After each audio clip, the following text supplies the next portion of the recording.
Assalamualaikum warahmatullahi wabarakatuh. And my name is Nur Alia binti Muhammad Nizam and my friend Nabiha binti Parudin are from Group 4. And today we will be presenting about Al-Ghazali. First up is the introduction of Al-Ghazali. His full name is Abu Hamid ibn Muhammad al-Tusi al-Shafi al-Ghazali. He was born in the year of 1058 Common Era in the town of Tabran in the district of Tus in the province of Khorasan in Iran. He has also been honored with the title of Hujjatul Islam, that brings the meaning of proof of Islam. Imam Ghazali was a prolific writer with an alphabetical list of essays and books in 40 volumes and 67 books. In addition, some of his popular books include Minhaj ul-Abidin, A Program for the Worshipper, and Ihya Ulum al-Din, The Revival of Religious Science. Some books are widely published in various languages, while the others remain in their manuscript form.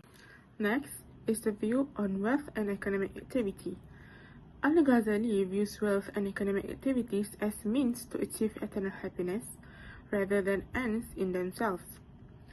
His insights emphasize the importance of adhering to Sharia principles in economic endeavors to ensure ethical conduct and spiritual fulfillment. Wealth and economic activities are tools for the hereafter. The misuse of wealth can lead to harm, and therefore, we should always have a proper use that aligns with Sharia. On to the next slide is the ethics and economic behavior. Al-Ghazali places a strong emphasis on ethics in economic activities, distinguishing between obligatory and recommended behaviors for Muslims in trade.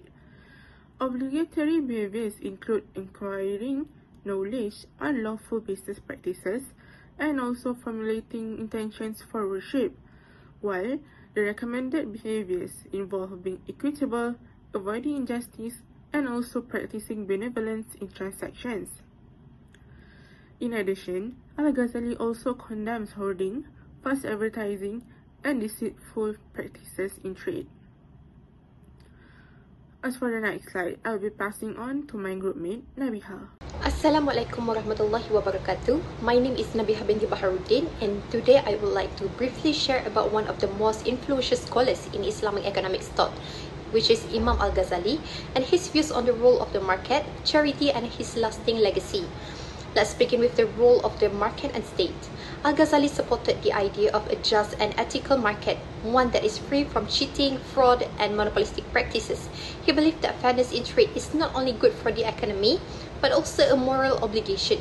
He also believed that the state has a responsibility to protect the welfare of society, especially the poor and vulnerable.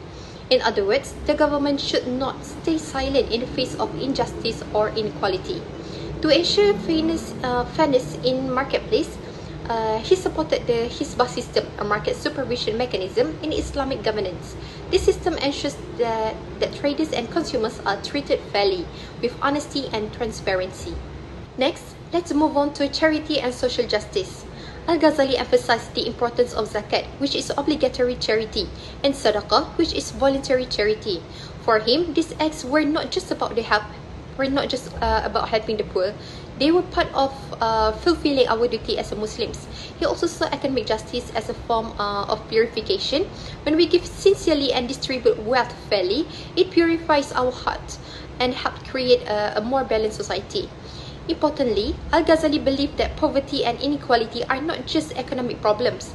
They are moral and spiritual concerns. Ignoring the poor is not only unfair, it is a failure of our moral responsibility. Finally, let's look at Al-Ghazali's legacy in Islamic economics. His ideas greatly influenced later Islamic scholars and continue to shape modern Islamic economic thought. He showed that economic decisions should always reflect spiritual values. Al-Ghazali is well known for integrating spirituality into economic behavior. He reminded us that our wealth and actions in the market must align with Islamic ethics. He also encouraged a balanced lifestyle, neither extreme wealth nor complete abandonment of the material world. Instead, he taught moderation and responsibility in how we earn and use our resources. In conclusion, Al-Ghazali's economic thought offers timeless wisdom rooted in ethics, spirituality, and social responsibility.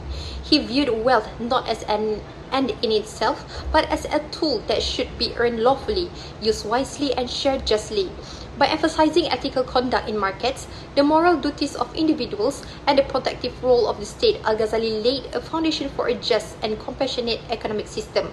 His insistence on intention, fairness, and social welfare continues to inspire contemporary Islamic economic thought, reminding us that true prosperity lies not in accumulation, but in ethical living and caring for the well-being of society.